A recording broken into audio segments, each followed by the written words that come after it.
Alrighty, welcome back. So I have some very good news. It's finally time for us to take JavaScript and combine it with our HTML and CSS. This is by far my favorite unit, my favorite topic to teach out of everything that I've spent my life teaching. It's really where JavaScript starts to pay off. So we've been doing some simple apps up until this point, simple to-do lists using alerts and prompts, and I know it's not very exciting, but that's all going to change now because we're about to really unleash the power of JavaScript. And in this unit, we're going to do things like make an interactive game. We're going to make a real to-do list with a real form, with real buttons and checkboxes and JavaScript behind it and animations and all sorts of really interesting, exciting things where you really feel like you made something. Not just a little command line or a little JavaScript console app, but something real that you could share. So the way that we do all of this is through a technology called the DOM, D-O-M. So this lesson is going to serve as an introduction to the DOM. We're going to talk about a few things in the next few videos. I want to start by defining what the DOM is, what those letters stand for. I want you to have a good understanding of why this is exciting. I'm going to show you some cool applications that other people have built using the stuff that we're going to learn. Then we're going to talk about what I call the select, then manipulate workflow. So let's get started. So why should you care about all of this? Well, there are so many reasons. Virtually every big web app out there right now, things like Twitter and Facebook, Instagram, YouTube, Gmail, they all use a ton of JavaScript. And most of that JavaScript is interacting with the DOM, interacting with HTML and CSS.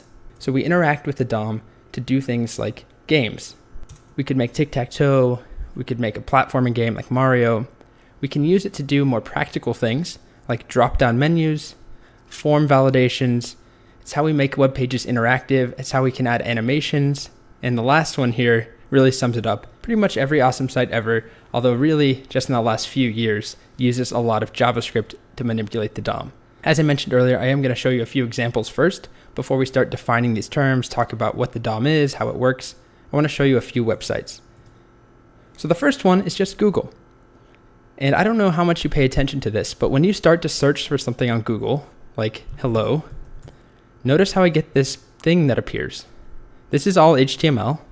This is some sort of div or something that's being hidden and shown, and it's changing as I type things. Like if I type Hello Kitty, I get new results. That's all done with JavaScript.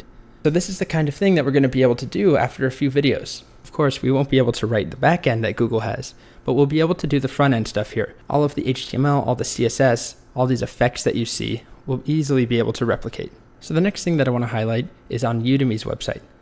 There's this Browse Courses button, and when I click on it, I get this slide out menu that pushes everything over to the right, and I have all these categories to pick from. And as I hover over a category, you can see I get this sub menu that pops up. So that's all done with JavaScript. Things are being added to the page, new HTML elements. These are probably list items and anchor tags. They're being added to the page, they're being hidden and shown, and color is changing as I scroll over things. Lots of interactivity. So the next thing that I want to show is one of my favorites. It's a website called Pad-a-Tap. So this is a little bit different. It's not really a web application that you would use, but it's a really fun toy and a great tech demo of what you can do with HTML, CSS, and JavaScript. So I highly recommend that you go ahead and try this on your own, padatap.com. And all I have to do is start typing on my keyboard. And every key that I press corresponds to a sound that plays and a cool animation that plays. So let me show you an example. Here's another one. So you can get lost on here.